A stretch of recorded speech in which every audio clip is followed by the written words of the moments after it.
Hello and welcome to Let's Review. Patreon. For those who never heard of it, Patreon is a website that allows people like you to support people like me through monthly donations.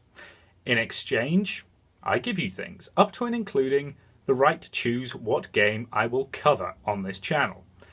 And that is why I am covering Deus Machina Demonbane this week. Incidentally, if you would like to have a look and maybe choose a game of your own for me to cover, there is a link in the description. Now, with that shameless plug of an introduction out of the way, let's just get on with the review, and we start as always with the gameplay. We are once again in the realms of games without gameplay, and while this isn't a concern for some people, I have to be honest, I find it a little dull. I said something very similar in my Princess Evangel review. If I want to read this much text with no gameplay involved, I will read a book.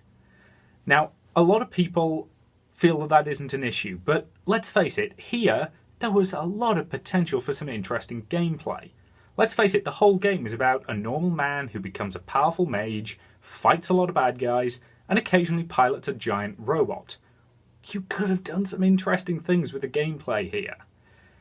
But whenever a fight scene started, my immediate thought was, why am I reading this and not playing it? Regardless, that won't be an issue for a lot of people, and as I said when my Princess Evangel review came out, a lot of people slagged me off for saying things like that. With that said, however, I personally will always prefer a game like Sunrider, which marries excellent story with really strong gameplay. Still, that leads us on to the obvious question. Is Deus Machina Demonbane's story any good? Well, the story of Deus Machina Demonbane is a very odd mix of Lovecraftian horror, mecha action, and perverted comedy. It follows a young man named Diaju Kuru, and yes, I am probably pronouncing that wrong, a young private detective in the great city of Arkham. I thought you did Batman last week.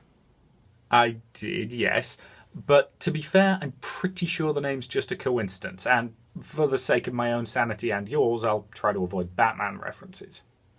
Kuru is hired by the head of the Haddow Group in order to try and find a magical grimoire, which the Haddow Group, a powerful corporation in Arkham, needs in order to combat the evil forces of Black Lodge, a terrorist group who have been, well, terrorising the city of Arkham for quite some time.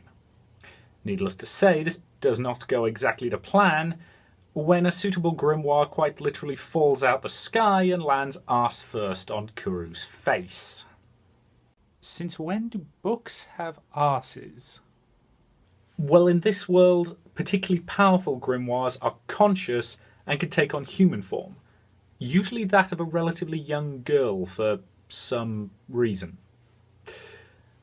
Through an unfortunate series of events, Kuru and Al-Azif, the grimoire, end up bonded to each other, with her all but forcing Kuru to become her new master and join her in her fight against the Black Lodge.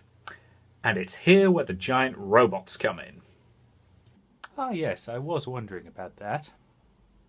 Particularly powerful grimoires are capable of summoning so-called Deus Machina, god machines, giant mecha of immense power with a mage as their pilot and a grimoire as their core.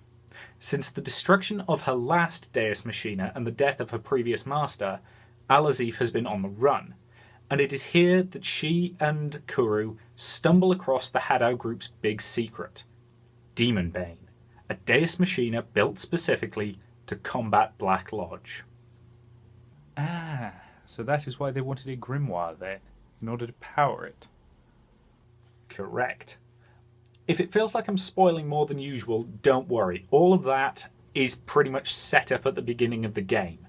And from there, it basically sets up the game's following chapters, which actually all operate on pretty much the same principle. Enemy shows up, Kuru and Al fight it, it expands or grows in some way, and they're forced to summon Demonbane in order to defeat it.